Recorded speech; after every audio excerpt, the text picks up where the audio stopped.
የመስማት ግዴታ የለብኝም። ተቀብያለሁ ዲቤቱን። መቼ እንግባ? አድምጠኝ እንኳን መቼ ዲቤቱ መቼ ይሁን? ቀኑን ንገረኝ። እንደዛ የለም። አሁን ቆይ አድምጠኝ። መልሰልኛል። በሬሳ ላይ ቀኑን ንገረኝ ነው ትክክል። ውሸትህን ባዶውን ነው ማስቀር።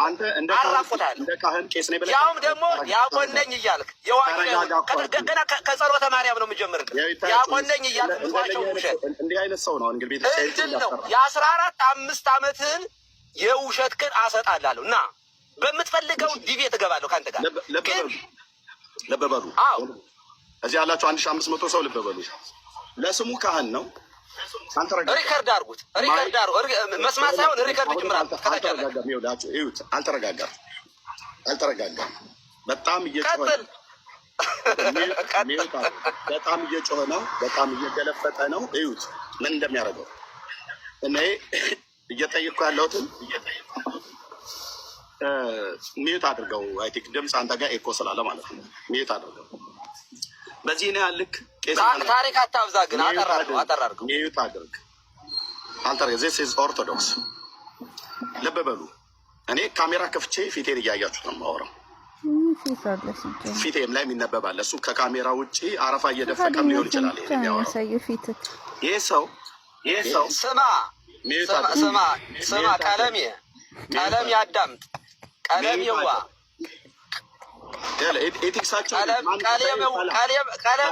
ቀለም የሰጠራኝ ነበር። ድጀቱን ተቀብያለሁ። ና እንግባ። ቀኑን ንገረኝ። አሁን ታሪክ አታብዛ። ቀኑን ንገረኝ። መቼ እንግባ? መቼ ይሻላል? ኦኬ ሚዩት አድርግ እና ልጨርስ። አላረግም። የአንተን ውሸት የመስማት ግዴታ የለብኝም። ዲቤቱን ልቀበልህ ነው የመጣው። ተቀብዬ እቤትህ እኮ ነው የመጣው። ና ዲቤት እንግባ። የቴክሱን ይዩት ወንድሞቼ እናቶቼ። ይህ ነው ግትልትህን አሰጣልህ ነበር ግን አትቀበልም። ይኸው ነው ያንተ በቃ። ቻው። እኔ ላብራራ እንዲህ ነው። ኢየሱስ ክርስቶስ ማለት ነው በዕለተ ዓርብ የሰራው ስራ እስከ ዘላለም ያስታርቃል። አስታርቁ ነው በቃ። ስለዚህ ስራውን ጨርሷል ማለት ነው። አልጨረሰም። ያው ሰምታችኋል። አልጨረሰም ስራውን። ኢየሱስ ስራውን ጨርሷል አይደል? በአብ ቀኝ ተቀምጧል። እሱ ብቻ ነው የተቀመጠው። እሺ አንተም ተቀምጧል። እኔ የቱ ጋር ነው የተቀመጥኩት? መጽሐፍ ጥቅስ ስጠኝ። ጥቅስ ስጠኝ። በማን ጋር? አይ ጥቅስ ስጠኝ። የምስራች አለ። አርፈዋል። እንዴት አባቱ ደስ የሚል ቀን ነው። በእናታችሁ ቀኔን አሳመረው አይደል እንዴ? አንድ ደጋሚ ሲሄድ ሲሸኝ ወደማይመለስበት አቦ ይመችህ እንዳይቀና ዘላለም ግን ከካም ደጉላው ነኝ።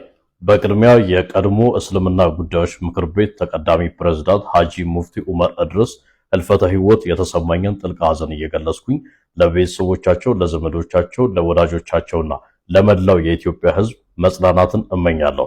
ታዲያ ከዚህ ከሞታቸው ጋር ተያይዞ ባለው አንድ ግለሰብ በዚህ በሶሻል ሚዲያ ላይ ቀርቦ ስማቸውን እየጠራ ስድብና ክብራቸውን የሚነካ ነገር አድርጎ እናንተም ሜንሽን እያደረጋችሁኝ አንዳንዶቻችሁ እየደወላችሁልኝ ደጉላው ከህግ አንጻር እንዴት ይታያል ብላችሁ ጠይቃችሁኛል። እንዲህ ያለ ጉዳይን በተመለከተ እንግዲህ የግለሰቦችን ክብር መንካትና ግለሰቦችን ማዋረድ ግለሰቦቹ በህይወት እያሉ ብቻ አይደለም የሞቱ ሰዎችንም ክብር መንካት እንደማይቻልና ያንን አድርጎ የተገኘ የወንጀል ተጠያቂነት እንደሚከተለው የሀገራችን የወንጀል ህግ በግልጽ ያስረዳል። ይሄንን ጉዳይ በተመለከተ ታዲያ አቤቱታ ማቅረብ የሚችሉትና ህጉ መብት የሰጣቸው ብቸኛ አካላት የሟች ቤተሰቦች በመሆናቸው ይህ ቪዲዮ ለሟች ቤተሰቦች ደርሷቸው ግለሰቡ ያለበት ታውቁ አቤቱታ ቀርቦበት የህግ የበላይነት እንዲረጋገጥና ተጠያቂነት እንዲሰፍን ግለሰቡ ለህግ እንዲቀርብልን ሁላችንም እንጠይቅላለሁ። አመሰግናለሁ። ብፁዕ ወቅዱስ አቡነ ማትያስ ዛሬ በቅዱስ ሲኖዶስ መክፈቻ ላይ ዝምታቸውን ሰበሩ። ቤተክርስቲያን ላይ የሚጨፍሩ የቤተክርስቲያንን ንዋየ ቅድሳት የሚያቃልሉ ስዕሉን የሚቀዱ በታቦታቶቻችን ላይ ሲሳለቁ የነበሩ አካላቶች እርምጃ ሊወሰድባቸው እንደሚገባ ተናገሩ። ዓለም ያየው ዘንድ ባንገት ማተብ ያስር ከ10 ከ20 ጊዜ በላይ ሼር ኮፒ ሊንክ አድርግ ተከታተል። የቤተክርስቲያናችንን እምነት ከመንቀፍና ከማብጠልጠል በላይ አልፎ የቅዱሳንን ቅዱስ ስዕል በአደባባይ እስከ መቅደት ተደርሰዋል። በቤተክርስቲያናችን ህልውና ላይ በዓላማ የተነሱ አካላት የላከዋቸው እንዳሉ በሚመስል መልኩ በስመ ተሐድሶ የሚደረገው እንቅስቃሴ እኛው መለያ የሆነውን ንዋየ ቅድሳትና ልብሰ ተክህኖ መዝሙርና ስነ ስርዓተ አምልኮ በመጠቀም ቤተ ክርስቲያናችንን በአደባባይ እየተደፈረ ይገኛል። ይህ አላስፈላጊ ተግባር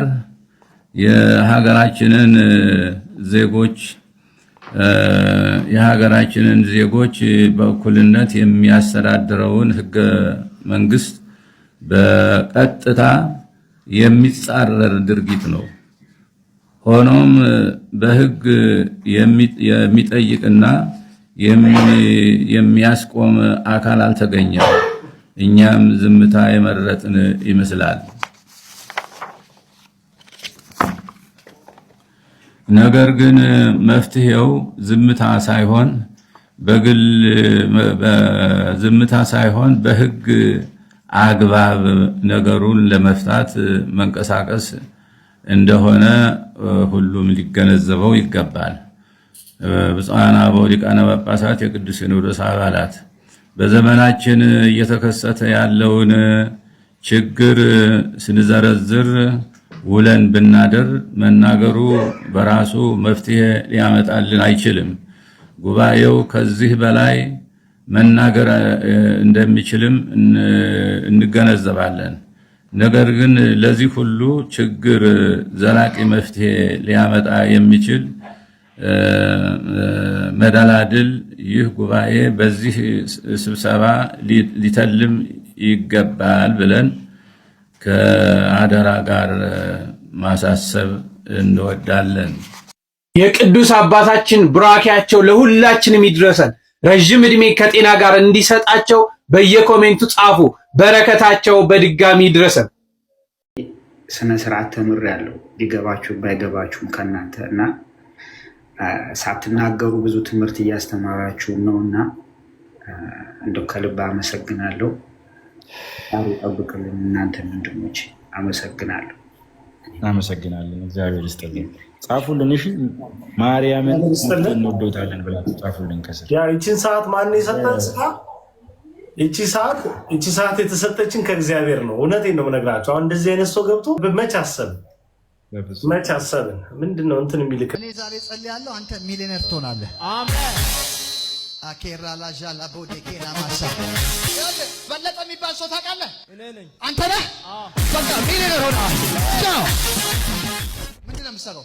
የግል ድርጅት። ይህ ቪዲዮ እናንተ ጋር ከደረሰ ሁላችሁንም ሼር ዱዊት አድርጉልኝ፣ ኮፕሊንክ አድርጉት። እንደ ድሮ አልሆነም አካውንቱ፣ ያው እያስቸገርናችሁ እንደሆነ ቢገባኝም ግን ኮፕሊንክ አድርጉት። ወደ ጥያቄ ልሂድ። የመጀመሪያው ነገር ሚሊኒየር ትሆናለህ የሚል ትንቢት ነው እና ለእኔ እንደ ትንቢት ሳይሆን እንደ ዘመናዊ ጥንቆላ ያለ መጋረጃ እንደሚጠነቆል ጥንቆላ ነው ማየው። ፕሮቴስታንቶች እንድታስተውሉ የሚገባው ለልጁ ሚሊኒየር ትሆናለህ ያለው ሰው እሱ ራሱ ሚሊኒየር ነው ወይ ነው። ሚሊኒየር የሚያደርግ ከሆነ ለምን ለራሱ ሚሊኒየር አልሆነም?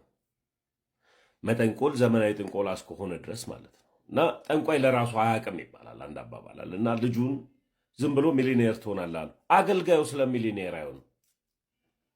አያችሁ ትምህርታችሁ ወዴት እየሄደ እንደሆነ።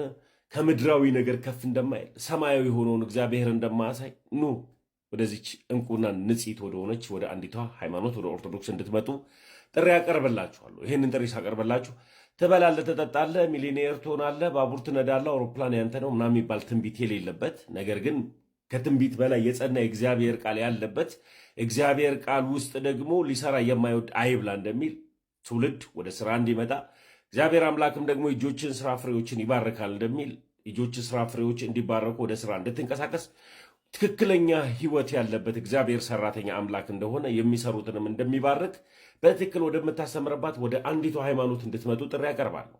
እግዚአብሔር ሰነፍ አይደለም፣ የስራና የስርዓት አምላክ ነው። በስራና በስርዓት አምላክ ስለሆነ እናንተም በስርዓትና በንጽህና እግዚአብሔርን እየፈራችሁ እየሰራችሁ ያንን ስራችሁን እግዚአብሔር እየባረከ ወደ ሚሊኒየርነት ወደ ሌላም ነገር እንድታድጉ ያደርጋል።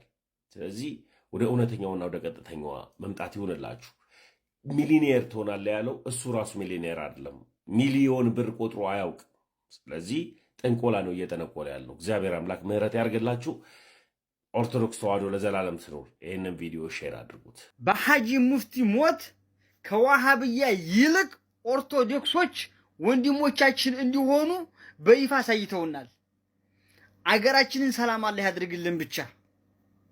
ከዚህ በኋላ እኛ ከፍ ከፍ የምናደርገው ገዳም የለም። ከዚህ በኋላ ከፍ ከፍ የምናደርገው የትኛውም ስፍራ የለም። ጽድቃችን እሱ ሞቶ ተገኝቷል። እኛ አሁን እግዚአብሔር አብ ያለበሰን የክብር ልብስ ኢየሱስ ነው። ሃይማኖት ያለበሰንን የክብር ልብስ ትተን እግዚአብሔር ያለበሰንን የክብር ልብስ ለብሰናል። የክብር ልብሳችን ነው ኢየሱስ። ይሄ ሌባ ያለውን ሰምታችኋል። ወደ ሐሳባችን እንገባለን። ከዛ በፊት ግን መጽሐፍ ቅዱሳዊ መልስ ነው የምንሰጠው። ቅዱስ ጳውሎስ እንደዚህ አይነቱን ወንበዴዎች ምን እንደሚላቸው እናያለን። ከዛ በፊት ግን ከዚህ በፊት ይሄ ሰውዬ ምን ሲል እንደነበረና ምን አይነት ስብዕና እንዳለው ለምን ከቤተ ክርስቲያን አፈንግጦ እንደወጣ አንድ ቪዲዮ ተመልክተን እንመለሳለን ማለት ነው። ሀብት ካለ በደንብ ኦሪጂናል ኖሮ በርገሬን እየበላው ቁርጤን እየበላው ክትፎን እየበላው እኖራለሁ በደንብ። ሸክማችሁ ከበደ ወደ እኔ ኑ እኔ አሳርፋችኋለሁ አለና አሳረፈኛ። ያው አባ በርገር በመባል ነው በቅጽል ስሙ የሚታወቀው። አባ በርገርና አባ ፒዛ ወይም ደግሞ አባ ሆዶም ይባላል በአንዳንድ ሰዎች ማለት ነው። ይሄ ሆዳም የሆነ ሰውዬ ከእርሱን ለመሙላት ሲል ነው ቤተክርስቲያን የሸጣት ማለት ነው። በነገራችን ላይ በእነዚህ አይነት ሰዎች ከቤተክርስቲያን አፈንግጠው ሲወጡ መደነቅም መገረምም መደንገጥም የለብንም። ምክንያቱም ቀድሞም ተልእኳቸው ቤተክርስቲያን ለማዋረድ እስከ 20-30 ዓመት የሚጠብቁ የውጭ ኤጀንቶች ናቸው በቤተክርስቲያን ተሰግስገው ያሉት ማለት ነው።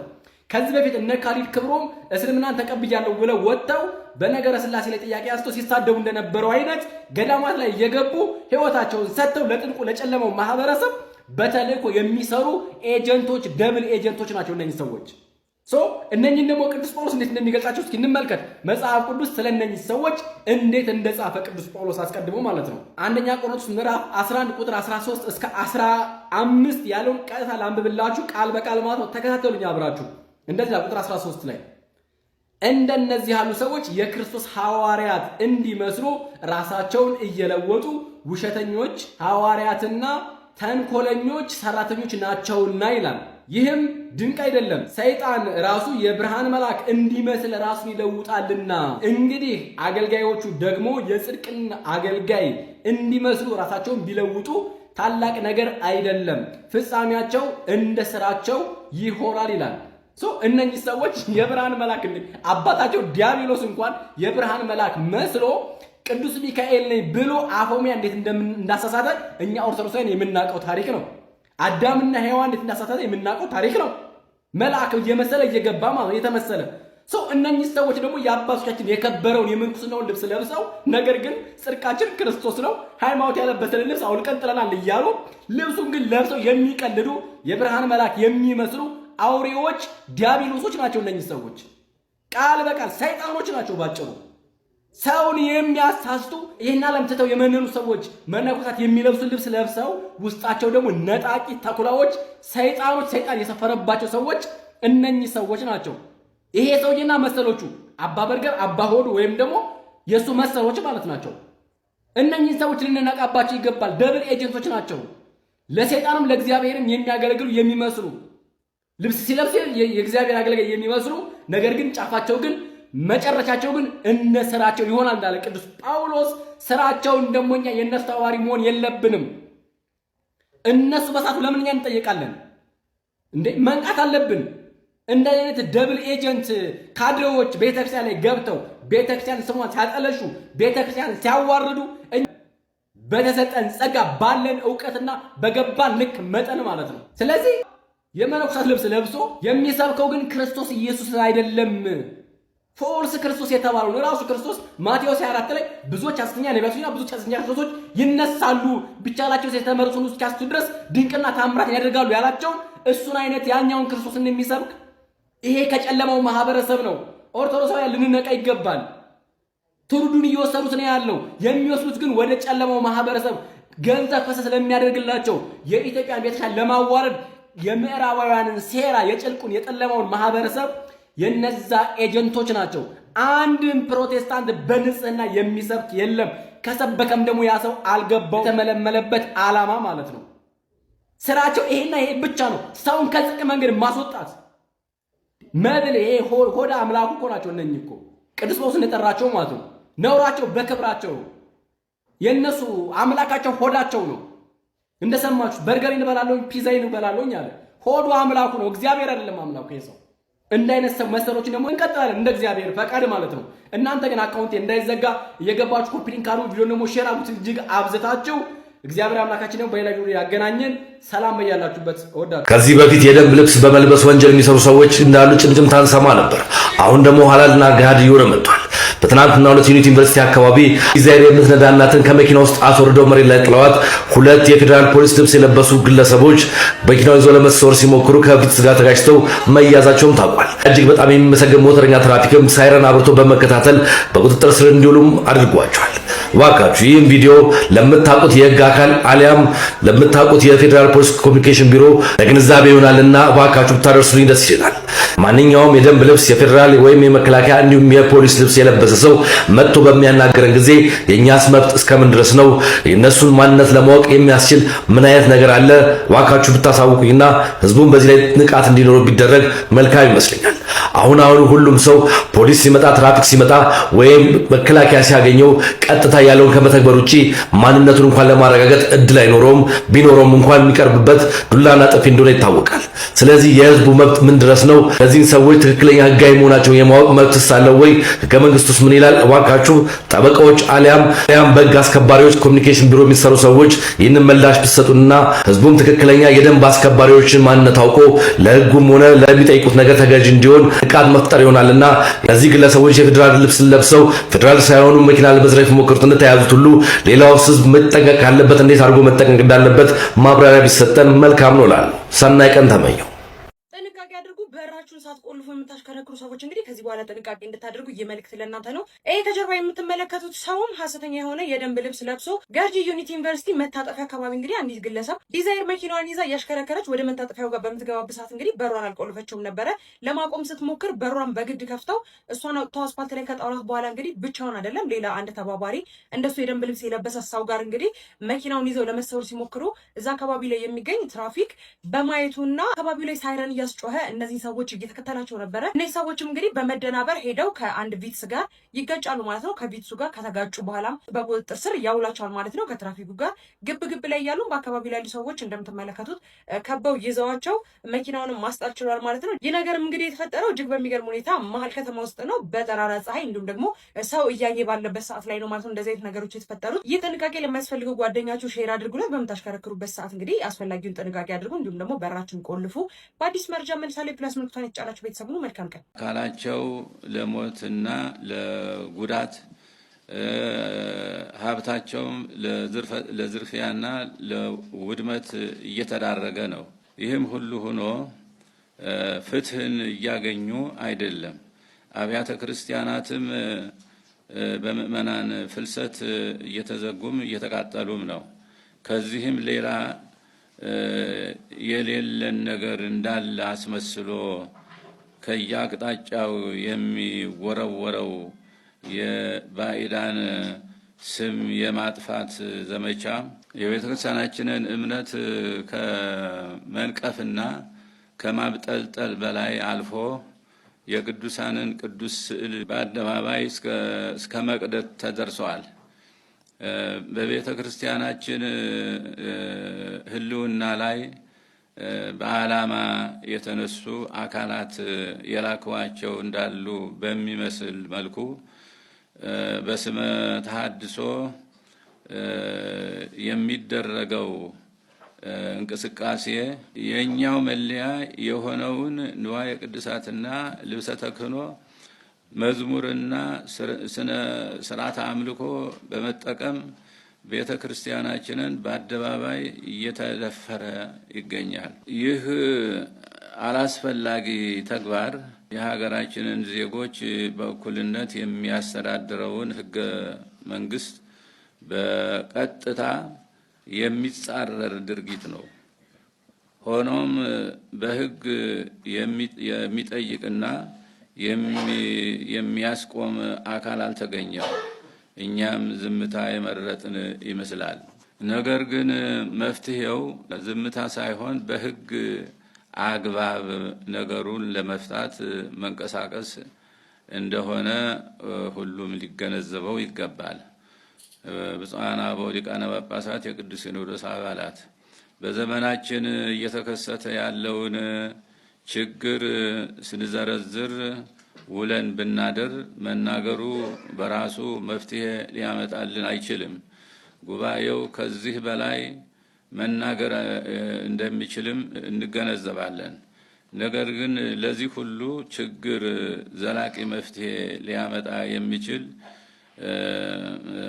መደላድል ይህ ጉባኤ በዚህ ስብሰባ ሊተልም ይገባል ብለን ከአደራ ጋር ማሳሰብ እንወዳለን። በሌላ በኩል በሀገራችን ያለው ያለመረጋጋት በህዝባችን አጠቃላይ ስነ ልቡና በሀገሪቱ አንድነትና እድገት የሚያስከትለውን ጫና በቀላሉ የሚታይ አይሆንም። የህዝቡ ስነ ልቡና ከተጎዳ የነገው እድል ጤናማ ይሆናል ተብሎ አይታሰብም። ችግሩ እየታየ ያለው በዋናነት በሀገራችን ፖለቲከኞች በመሆኑ ነገሩ የተወሳሰበ እና የተራዘመ እንዲሆን አድርጎታል። በመሆኑም ይህ እርስ በርስ ግጭት ቆሞ ችግሮች በውይይትና በድርድር በመፍታት የወንድማማችን እልቂት የሚያስቆም የሰላምና የእርቅ እድል ቅድሚያ እንዲሰጠው ጉባኤው የበኩሉን ጥረት ማድረግ ይገባዋል።